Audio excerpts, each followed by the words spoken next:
again, everybody. Ow.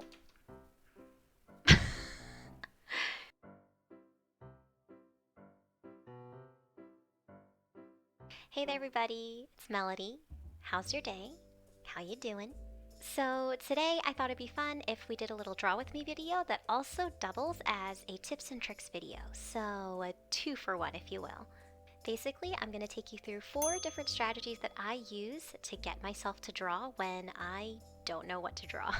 We're going to start with idea generation techniques that take the least amount of effort and then move forward into idea generation techniques that take the most amount of effort. Let's get into it.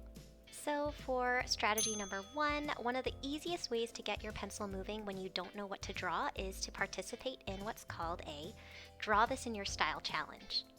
If you're in the art world and Instagram, chances are you've seen or heard of this before.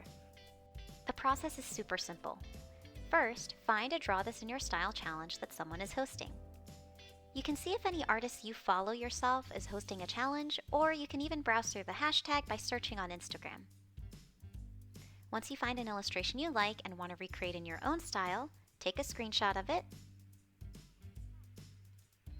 and save it for later for both your reference and also for your post. Then you can go ahead and get started with drawing the illustration in your own style and medium. What's nice about a Draw This in Your Style challenge is that all of the heavy lifting in terms of idea generation is already done for you. The drawing is already there, so you just need to recreate it in your own style and in your own medium. Of course, if you want to change your interpretation in addition to that, that's up to you, but otherwise, there's no further thought needed. My next go-to strategy for when you can't come up with an idea is to find a drawing prompt list. There are lots of these prompt lists out there on Instagram, Twitter, Pinterest, and even Google in general. Some of these prompt lists are tied to specific months, and others are just themes that you can follow anytime in the year. Either way, it gives you a great list of different words or phrases you could then use to turn into your inspiration for your next illustration or painting. One extra tip that I have here is to make sure that you choose a drawing challenge or prompt list that is interesting to you, but also doable for you. Now, what do I mean by that? Well, there are plenty of daily challenges out there, but keep in mind that these days there are also lots of every other day challenges or even weekly challenges too. Pick a challenge that makes sense for you and your schedule, and remind yourself that it's okay if you don't complete every single prompt. In fact, maybe you're just choosing 1 or 2 prompts that you like from the list overall. Whatever you choose to do, just make sure that you're being kind to yourself and that you remember why you're participating in the challenge in the first place, to have fun and to practice. Don't shame yourself into stopping just because you missed 1 day or 2.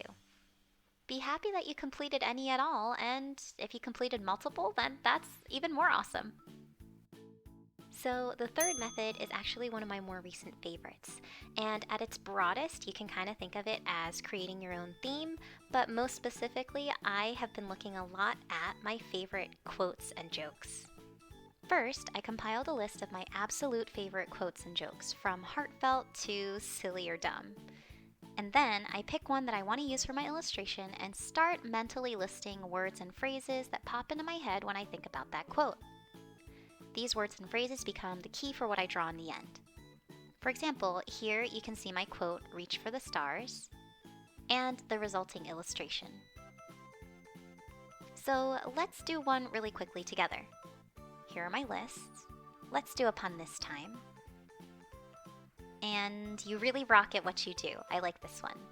So for this, my mental list is things like rocket, astronaut, planet, stars, sun, shooting star. Can you see it coming together? Once I have those ideas, I can combine all those elements to create my illustration. The fourth and last strategy for idea generation that I'll share here with you guys today probably involves the most amount of legwork up front, but is really easy to use once you follow the first few steps. And that is to create a Flippity randomizer.